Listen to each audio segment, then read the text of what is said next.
Go. We are live. It is Monday night, week 16, live before lock. It is your old pal Emac joined by Sal Vetri. We've got a fun combination here. We've got Mr. Santa Claus over there. I'm wearing my alma mater, University of Washington Huskies shirt here. Go Huskies! I can't remember PSU playing the Huskies anytime recently. The Nittany Lions. I'm sure it must have happened at some point since the 90s. Yeah, I mean, the only time I can remember, I think it was three. It was a bowl game. I think a New Year's Six bowl game when they had Browning. I think it was 3 years ago. Might have Okay. been two, but I think it came out to the wire. I think Penn State won, but it came down to the wire. It was like halftime. Washington was leading, and then they ended up winning late. That's probably why I blocked it out of my mind. Having moved out here to the East Coast about 12 years ago, and the Pac-12 network not really taking off and not available by any of my cable providers, I have sort of lost touch with how the Huskies have been doing.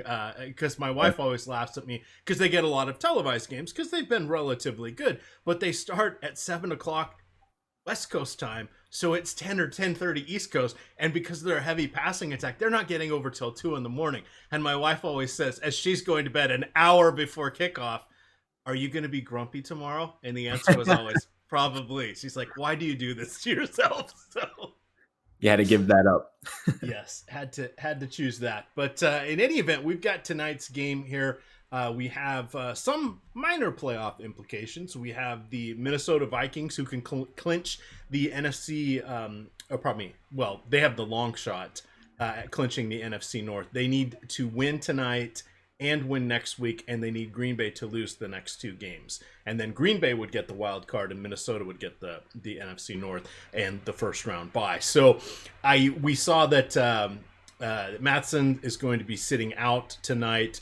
I have a feeling they're not going to push it quite as hard as they really need to. There'll be a competitive game and they'll be fine.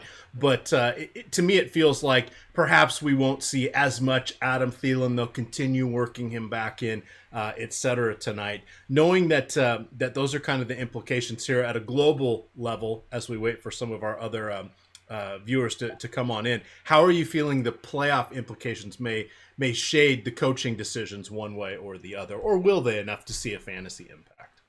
Yeah, I think it's definitely going to do some things. And honestly, I think if anything, the Packers going for a first round bye in the playoffs might be the biggest thing right here for either side. Because yeah, you need two Packers losses, which would be one today for the Vikings, so they get a double up. But then also you need the Packers to lose to David Blau and the Lions next week, which seems a little bit difficult to do. Vikings get a difficult matchup against the Bears, not a cakewalk. So I think the playoff implications, the ones that's most likely, if the Packers were to win today and then they most likely win next week, they lock up the 2 seed over the Saints because they have one less conference loss if it came down to a 2 or 3-way tie with the 49ers. So I think that it's going to be value, and I think you're seeing that in the line. It's going to hold weight.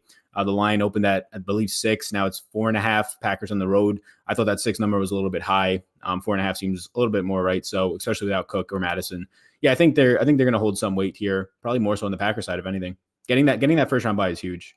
Yeah, and I think that's going to be very, very important because Green Bay can't really take it. They can't mail it in because there are no guarantees. I mean, gosh, look at my beloved Seahawks went from hey, there's the 49ers that it could be caught, et cetera, and now it's, well, we could sign Marshawn Lynch for a playoff run.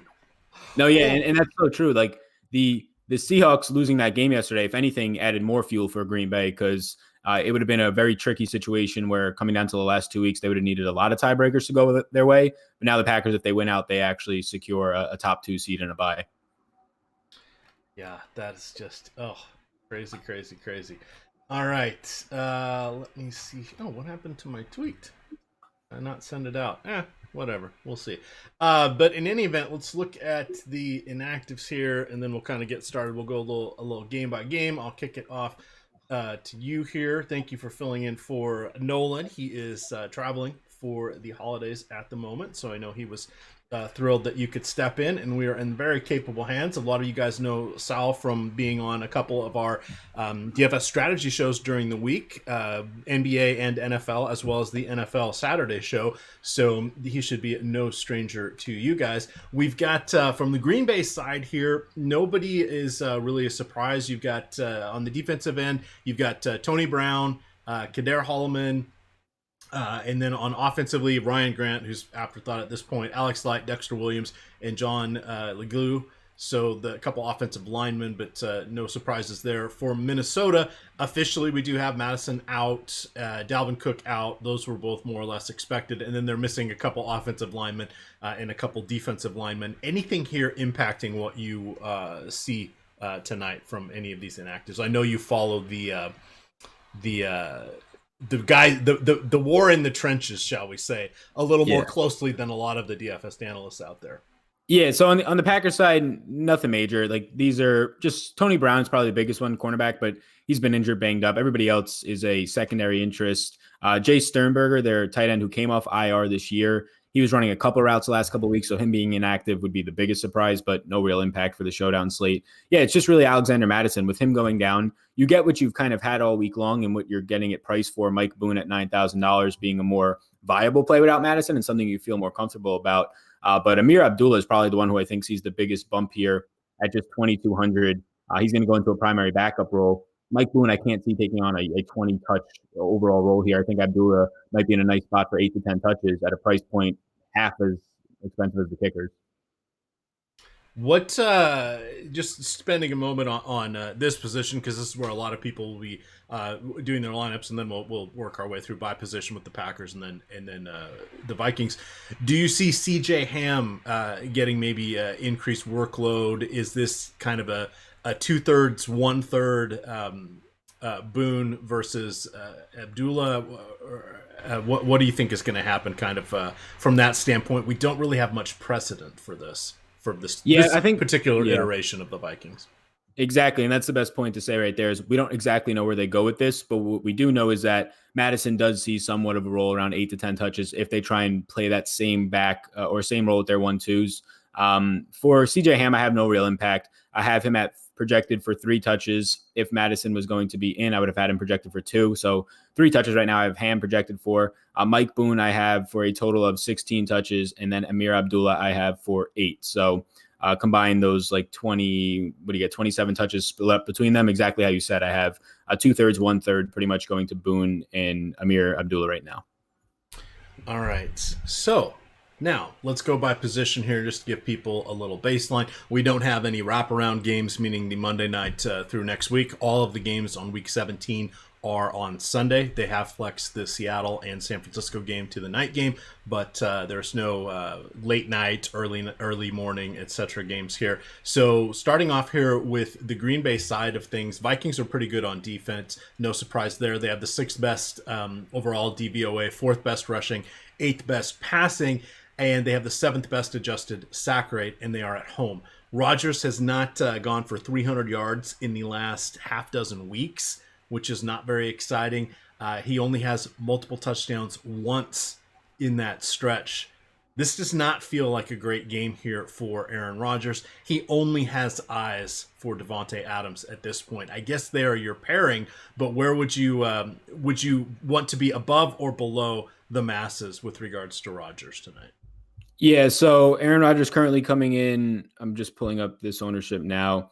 In the utility spot, we're getting, seems normal, like around 40-45% owned. So currently, I'm probably going to come in slightly above that, but nothing crazy, like around 50%.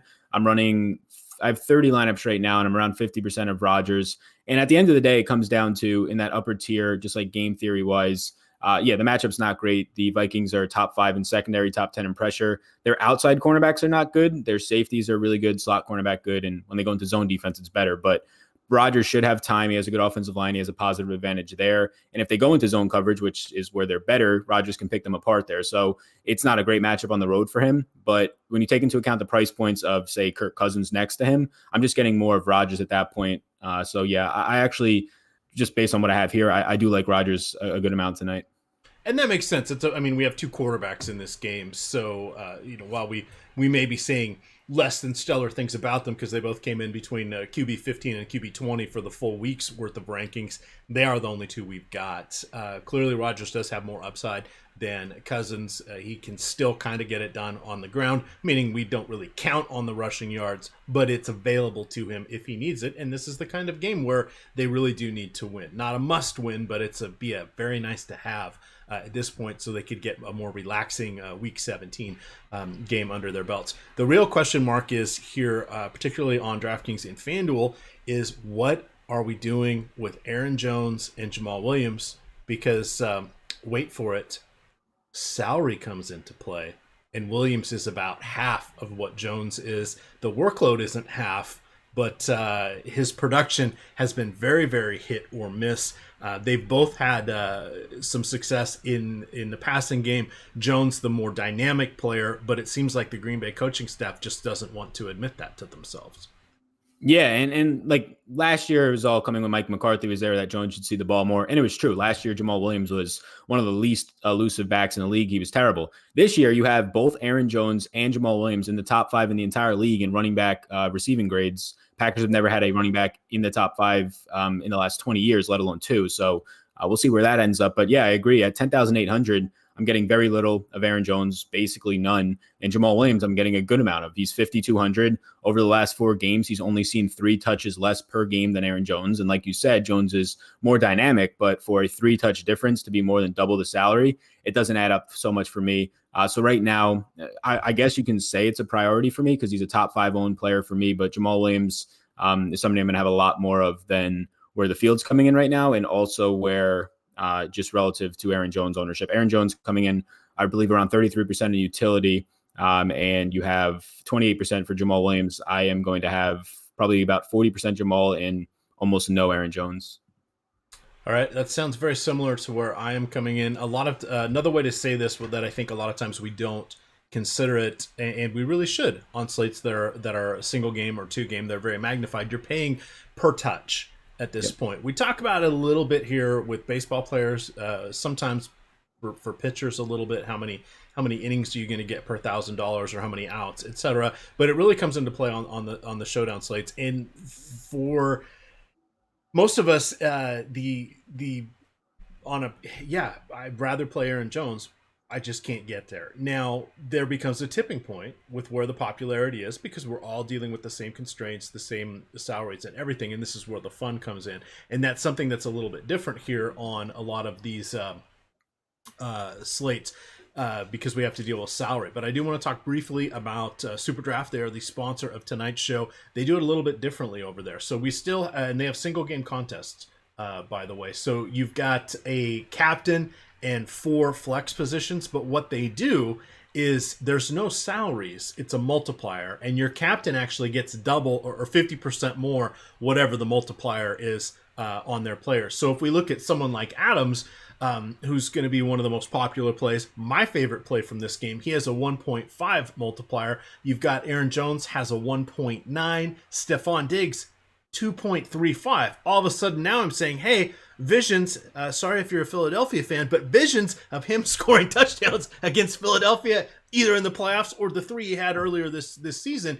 You get 2.2, almost 2.5 for that. Well, gosh, that seems like a decent deal. Thielen 2.5, Rudolph 2.8, kickers are at 3.3. So this puts a whole nother wrinkle onto this. The nice thing about Osmo, we do have the projections that take this all into account and fix it or adjust it for you automatically, so you don't have to do the math in your head. And additionally, this is supported by Fantasy Cruncher. But if you have not yet signed up to SuperDraft, use the promo code OSMO. If you deposit $100, they will give you immediately $20 in SuperDraft cash that is available for use into any contest. All right, Sal, let's talk about Davante Adams. If you went to Fresno State, it feels like Aaron Rodgers wants to throw you the ball. That's the only. I did a deep research, and that's the only theme I could come up with.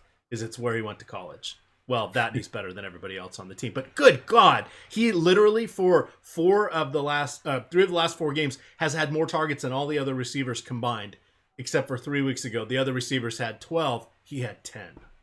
Yeah, Crazy. Yeah, it's been terrible watching this Packers receiving core behind Adams, and the way that they survived when he was out for a month was just through Aaron Jones and Jamal Williams being their two most targeted receivers, quote unquote, as running backs. So it's been bad. They didn't draft anybody in the draft at wide receiver for the first time in like 6 years, and it was the worst time to do that. Had a lot of faith in MVS and Geronimo Allison. Allison has not been getting any separation in a couple of drops. MVS is getting himself played out of the receiving rotation down to wide receiver 4/5 right now. So it's just Adams. Rodgers knows that. The way that this team's going to have to survive this year is through Adams, through Rodgers, and through the pass rush on the defense heading into the playoffs. So Adams at 11,400. He is in a tight pool right now of 4 players that I have as captain options. Shouldn't really surprise anybody. He's ran 34 routes per week over the last 4 games. 40 targets over that time, so averaging 10 per game with a touchdown in each of those. And his matchup against Xavier Rhodes is a top 8 matchup in all of Week 16, according to Pro Football Focus. Xavier Rhodes has been banged up really the last 3 years now, including the past month, but he's just been really bad. They've had to resort to more zone defenses, really just because of how bad their outside cornerbacks have played, led by Xavier Rhodes. So Adams, for me right now, is my favorite captain play on the slate. Yeah, and that's just there is truly no surprise when it comes to that, and there's really no way around it. He should be the guy. Will it come to fruition? We don't know. Weird stuff happens in the NFL. It's why they play the games. But at least before the game starts, he is second to none amongst these guys. You did a nice job talking about the also rans at wide receivers. It's shocking that Valdes Scantling has dropped so far down the totem pole, especially after what he did earlier this year, what he was doing last year, what he did in the playoffs previously. Just a dramatic surprise. And conversely, Geronimo Allison, Gmo, thought he was out of the mix. Okay, I guess he's the number 2 guy. Written in very faint pencil, but he is the number 2 guy. It looks like Alan Lazard's had his moments. Jake Krumero, afterthought at this point. And it's not the tight end that's getting the love. Jimmy Graham, I went back and looked. Did you know there must have been people hurt? Because what was he with? The Seahawks like 3 seasons, I think, maybe 4. He made the Pro Bowl 2 of those seasons. I don't remember him being at a Pro Bowl caliber player. That must have been the alternate or something. But I was trying to remember where he went to college. Because of all things, I forgot. Now I knew he played basketball, but do you know where he went to college? I'm sure you know. Jimmy Graham? Yeah. No, I don't. It was actually Miami, which surprised me a little bit because I knew he had played basketball, but it was University of Miami. He had played. He came back for a 5th year after he finished basketball and played 1 year of football, and I think he had something like 17 catches and 5 touchdowns or whatever, and then got drafted. But I had not realized that. I thought he went to a mid-major college or something like that. I just didn't realize he was there. But he's getting 3 or 4 targets a game. That is not going to come with a lot of yards after the catch. Not a lot of yards before the catch either. And maybe a 1 in 4 chance of getting a touchdown. The only thing that sort of feels good is about a third of the touchdowns go to that position. That's really all I can say nice about the Green Bay tight ends. Am I missing anything? No, yeah, tight end. It's really Jimmy Graham right now. They have a lot of depth there. Again, Jay Steinberger, who came back a couple weeks ago, is inactive today. So it's Robert Tonyan, Mercedes Lewis, and Jimmy Graham going to split up these routes right now. And Jimmy Graham's running the most out there, but averaging around 20 to 24. He's had 10 red zone targets on the year in 14 games. So that's what you're trying to hang your hat on at 3,200. For him to outscore the kickers, you're probably going to have to get somewhere near a touchdown. Like you said, 3 or 4 targets a game. And it's just a brutal matchup. Anthony Harris has been the primary cover safety on tight ends down the field. Jimmy Graham won't see him too much, but maybe 1 or 2 of those targets, half of them will be past 10, 15 yards. So we'll see a safety. Harris so far this year has only given up 11 receptions in 13 games on 25 targets. So he's been very good in coverage against tight ends. Jimmy Graham, not that great this year. You're relying on touchdowns. He's in a player pool of mine right now, but one of my lower owned guys at 3,200. Yeah, and I see in chat they're asking, can we go to Mercedes Lewis, some of these other guys? They're going to get 1 or 2 targets. Yeah. Last night I went. We did the show, and my counterpart went with Javon Wims. I went with J.P. Holtz. We both acknowledged that we were probably taking a 0 in our lineups. They both each ended up with 2 or 3 points. I think Wims ended up with 2 catches, and I think Holtz had 1. But it was one of those situations where I don't feel as good about doing that tonight with those guys, only because there are so many other options We were both willing to do it last night with the Bears because they were running out of options at both tight end and receiver. So we thought, mathematically they should at least get a target or two. That is not going to be the case here with the Green Bay guys because they still have all of these viable and healthy options. Let me rephrase that. Viable might not be the right word. They have these players who will be on the field. They're just not going to get the ball from Aaron Rodgers. Yeah, so different story than what it was last night. Yeah, Lewis, just no interest there. Rodgers really likes him, but he's used primarily as a blocking tight end. Like they'll run 2 tight end sets, but he won't come off the line. 13 catches in 14 games and averaging like 9 yards per game. So even if he like, if you told me that he scored a 1-yard touchdown tonight, that's obviously fantastic. I would own him, but it's also no guarantee, even at $400, that he's locked into winning lineups at 6 points, depending on what the rest of the slate goes to. So at like a high of a ceiling for this guy, if that's not even guaranteeing it, it's not like you're going to see 2-3 catches out of him. So I'm going to stay away. All right, it's getting real interesting. I'm trying to build my main lineup here, and it's a little sketchy. I'm gonna lock in Adams. Let me drop the free article here in chat. I was very confident in my my build last night, but tonight not so much.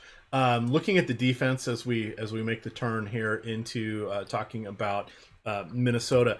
The one thing that we have with the Vikings is they don't give up a lot of turnovers and they don't really get sacked a lot either because they are so rushing heavy.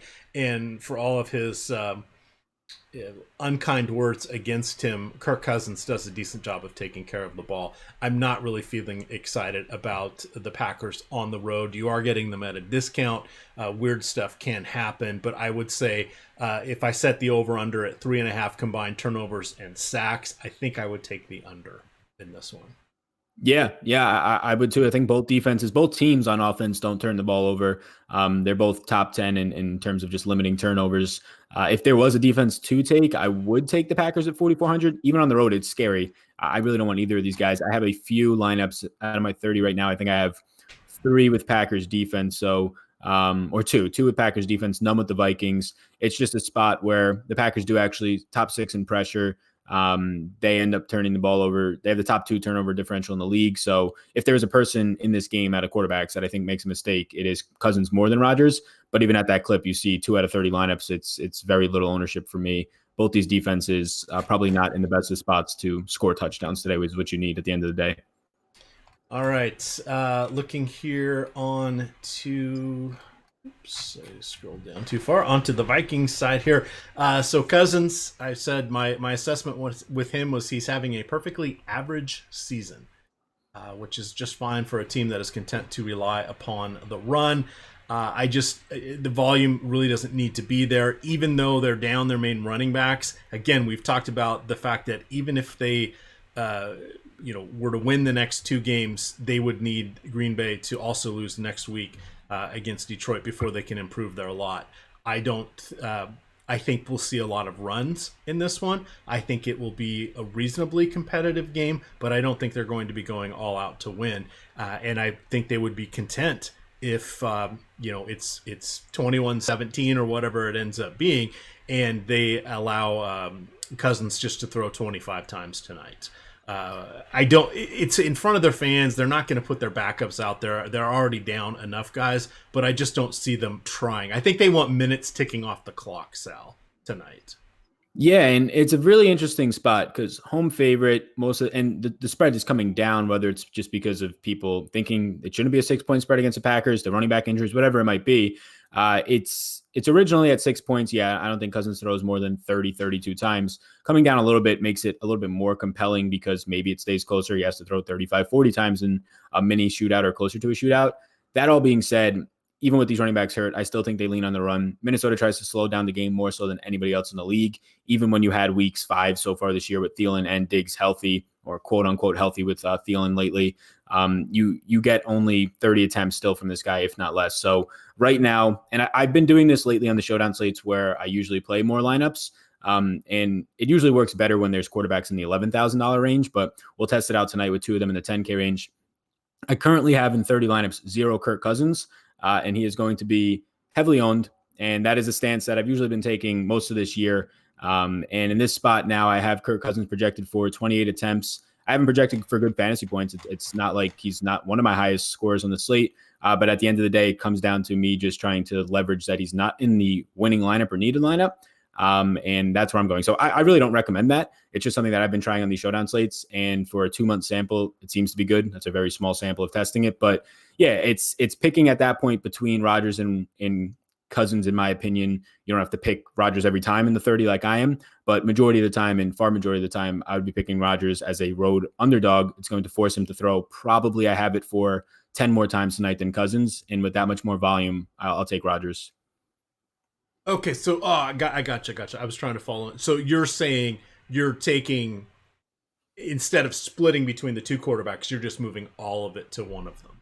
Yeah, and it's obviously the risk spot, but so I have Rodgers projected for more points right now, so that's what makes me feel a little bit better. And I have him projected for 10 more attempts, so also makes me feel a little bit better as an underdog in this one, having to throw more. And yeah, if we leverage it, how I also think that this team runs 2 more times in Minnesota than they pass tonight, I think it's going to be a little bit difficult for Cousins unless he's really efficient to get there in a game that should be a more pass script or a more run script for Minnesota and pass heavy script for the Packers. Okay, that's an interesting way of going about doing this. We've, I don't want to say that Showdown has been solved. People, of course, have figured out, and especially this year, the proliferation of Showdown information is 20 times what it was last year and 100 times what it was 2 years ago.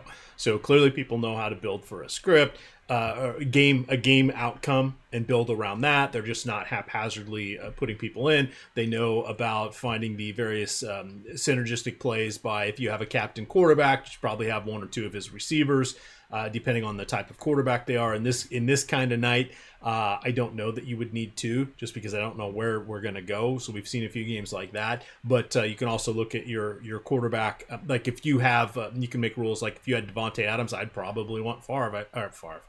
Oh boy, I'd want Aaron Rodgers. Favre hasn't played for a long time. To be fair, he played for both these teams. Nah, he did. That's not going to get me out of it, though. He could come back, too. But in any event, you've got some synergistic options that you can go to like that.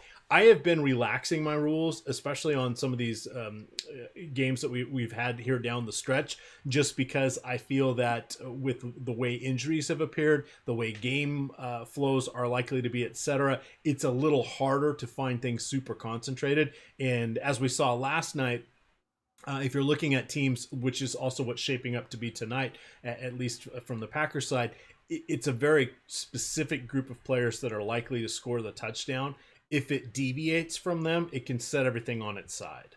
And I think you want to get a few more of those type of guys in there tonight, just because there's not going to be as, or the idea would be to not be as concentrated on the main core guys. And then like Sal's saying, he's saying, I'm going to be overly concentrated on this quarterback. That's the other way to get through that decision. But usually I have a lot of elaborate rules set up in my stuff. I don't tonight, just because of how I see things playing out. And I think it's going to be enough of a crapshoot if there are more than 2 touchdowns from each side, that it's going to be going to those tertiary guys, and we have no idea who that's going to be.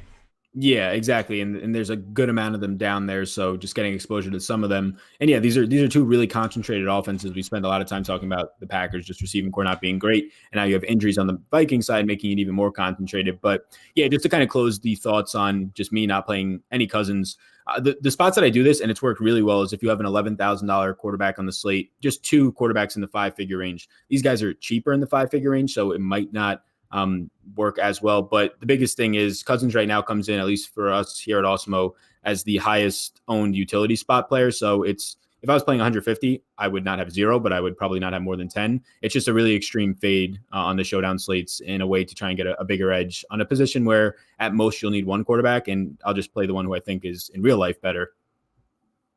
Yeah, and and I'm running him relatively high, and I think that's so. I just ran an uncapped 50 just to see what happened with my various settings. So I'm actually I like what you're saying there. I'm just gonna have him on 20% of my flex, 10% of my captain for Cousin, and I'm not gonna worry about the rest of it. So if he has a really good game, potentially I've found a few guys that can get me my outs. Maybe I get my buy-ins back. The one thing I say on a lot of these shows is just be ready to wave goodbye to your money on the showdown slates. Just anything can happen. We're thin slicing some something that's already thin sliced. We go from trying to predict what's going to happen in 17 instances down to 1.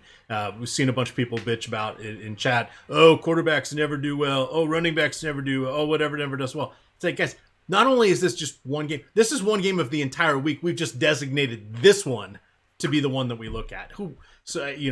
Are quarterbacks always bad in the NFL? No, they're not. Are running backs, horrible that don't participate in the passing game? No, that doesn't mean they're bad. It's just we don't know what's going to happen. And once you embrace that, then you can free yourself up a little bit. You take a few more chances, and that gets you above where the masses are. I like to play the 3-mans, the triple ups, and the head-to-heads because I tend to have a little bit of a chalkier build with how I do these things.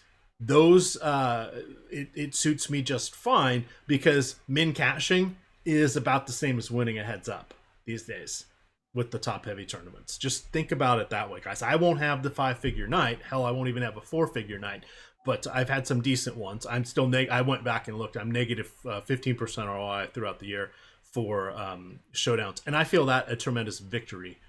By the way, being on air as much as I am before these shows, because that doesn't do you any favors either. Yeah, no, and that's actually a really good point for the showdown slates to call out just contest selection. Yeah, in these cash games or single entry in 3 maxes, I would be focusing on quarterbacks more, and I would be a lot more likely to get to Cousins and Rodgers and probably even in the same lineup and secure those 15 points at minimum each from them tonight.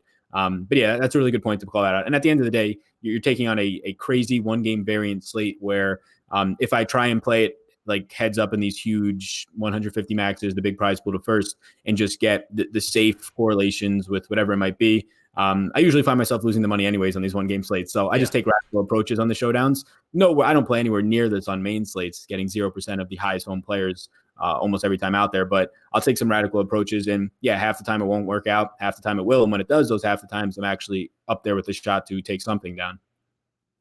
All right. So that kind of hit on Cousins. You mentioned you're seeing a significant less workload. Let's hit the running backs again. You kind of did at the top of the show, but go ahead and take us through that one more time here for people that are coming in. And thank you to the sites for making Boone one of the more expensive players. I think he's 4th or 5th on FanDuel, and he's 6th, I think, on DK. It's not a free square. It's a decision point.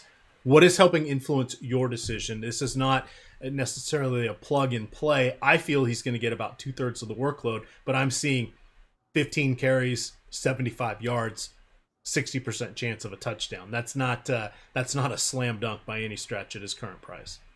Yeah, it's not a slam dunk either. And I had to remove myself a little bit from our DFS bubble because I thought he was going to be 80% owned just based on how much he's been talked about in DFS and even fantasy championship week.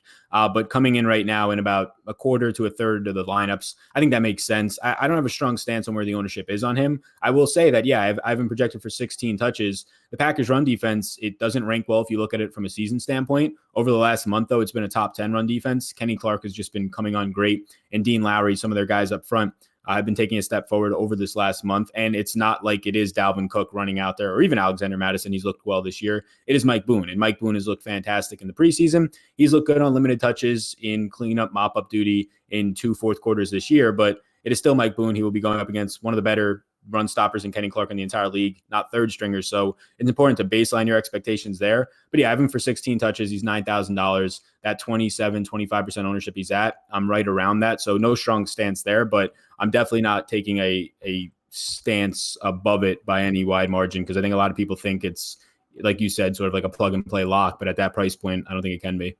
Yeah. Now, do I have him on literally every lineup I made that was Saturday through Monday and Sunday through Monday? Yes, I do.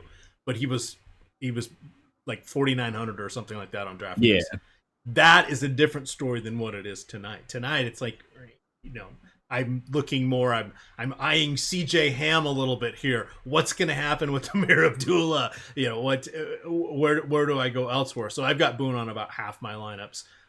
That's counting captain plus my flex. I suspect it'll be on about 60% overall. He is not on my main lineup, and I thought he would be, but that's not a route I'm going tonight. And what I do, Sal, I've done these shows, so I do main lineup, which I play in my head-to-heads, 3-mans, etc. It's about half my buy-ins. The other half's in very low dollar entry fee tournaments, and then I build that. That's where I do all my rules and elaborate stuff. So usually when I have my captain, it ends up being my main guy on my main one, and then usually whatever it's going to be on the other slate, on the other mix. But it ends up being I'm usually 60% on one of the captains, and I thought it was going to be Boone tonight. It's going to be Devontae Adams, and Boone is just rapidly falling out of the mix here. But as you've said, it feels like that's happening everywhere. At what point do we stop that slide and climb back up on top of the mountain? I don't know. With 14, we got 9 minutes left. That's a tough decision to do there.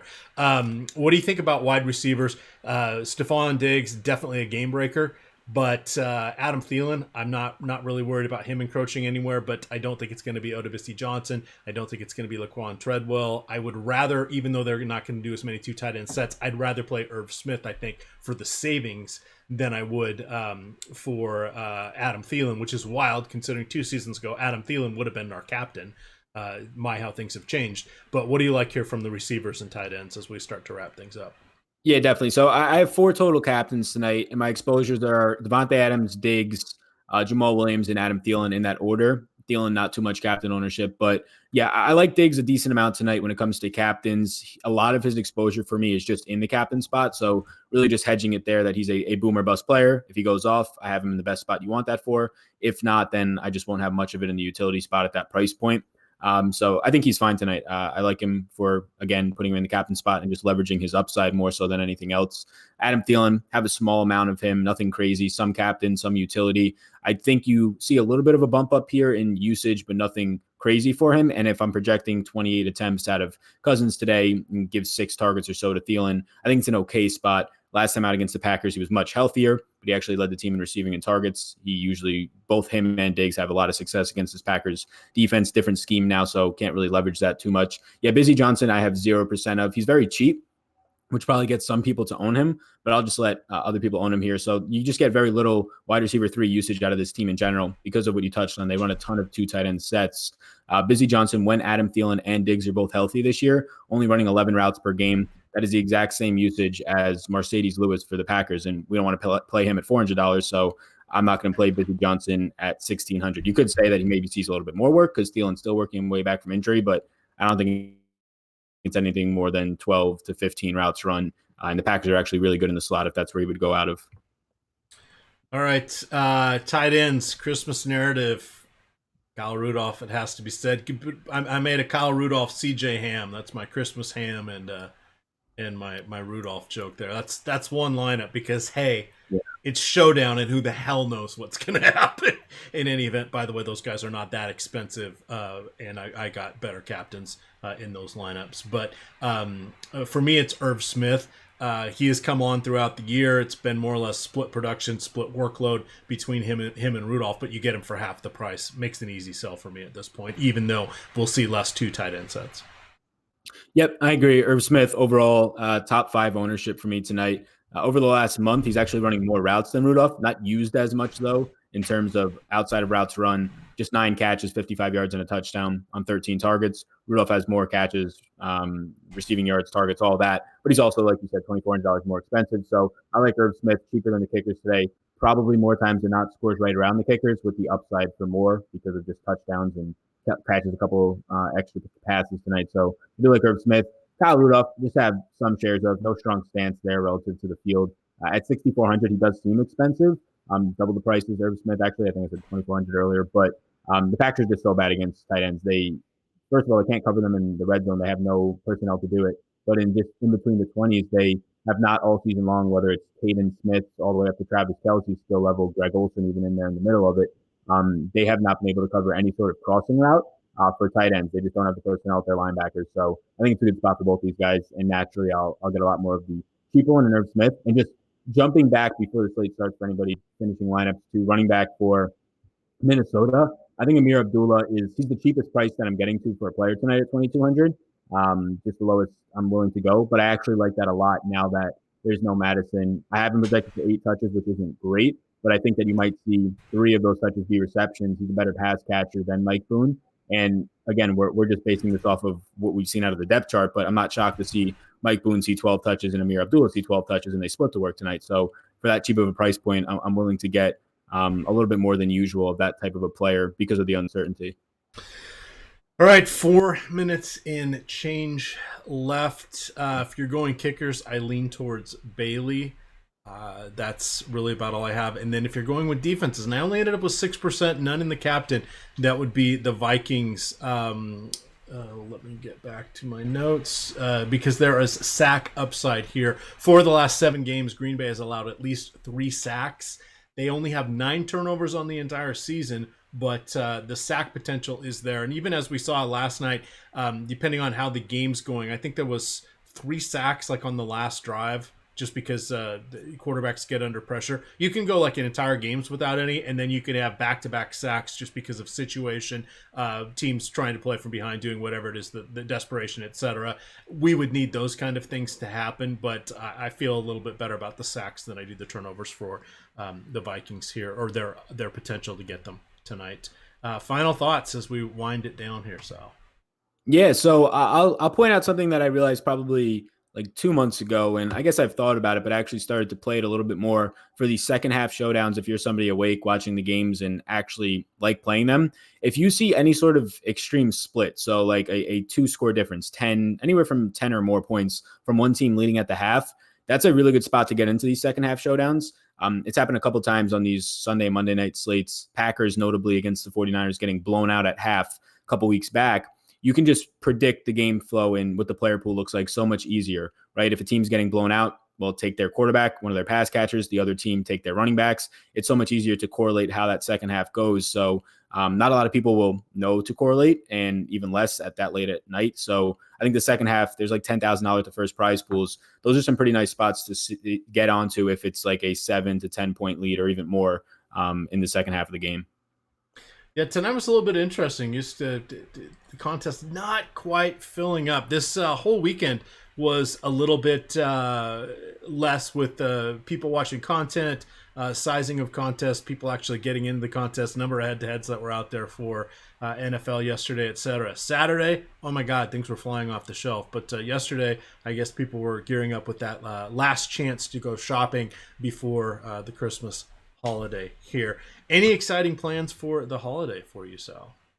So yeah, definitely. I'm gonna be staying here in North Carolina with my girlfriend, and yeah, we're gonna do the holiday here. So I'm looking forward to it. It's the first holiday for me away from the family, but looking forward to it. Excellent. Those are always a good time. We got about 90 seconds left here, so not much activity that we can talk about. We got a couple people in the YouTube chat saying that they've won 5 figures. $25,000 here and there. Congratulations. That's definitely kudos to you guys for that. Set a little something aside, get yourself something nice, because you will want to remember your victory, and that will bring you happiness for a long time, rather than moving up in stakes or, dare we say, letting those funds escape through your fingers once again. So do get something tangible if you ever get a big win. It's definitely worthwhile to commemorate those sorts of things.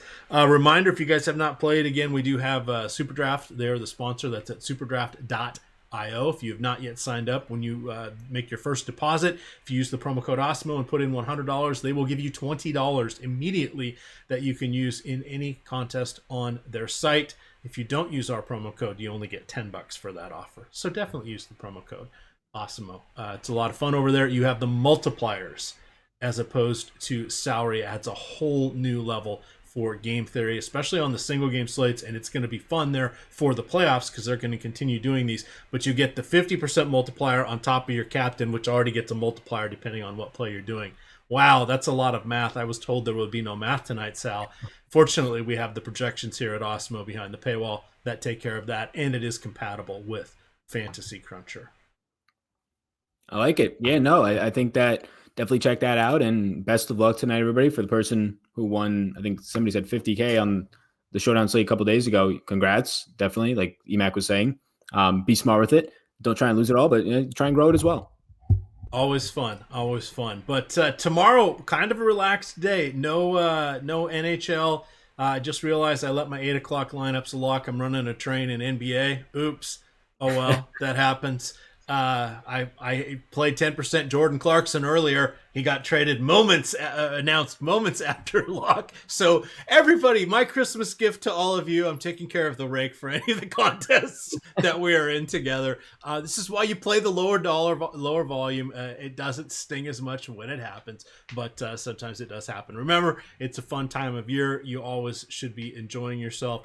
And if things get a little tough, they get a little rough, take a couple days off here, spend some time with family. We've got big contests coming up here for Wednesday with the NBA. That is going to be the featured. Hockey is off, I think, until Friday, and then NFL does not re-engage after tonight until Sunday. So we get a bit of a respite from the day-to-day grind. But enjoy yourselves. Have a good time. You can follow Sal out there on Twitter at SalVitri DFS. I am at EMAC DFS. And of course, it is Awesemo_COM. With that, gamers, good luck.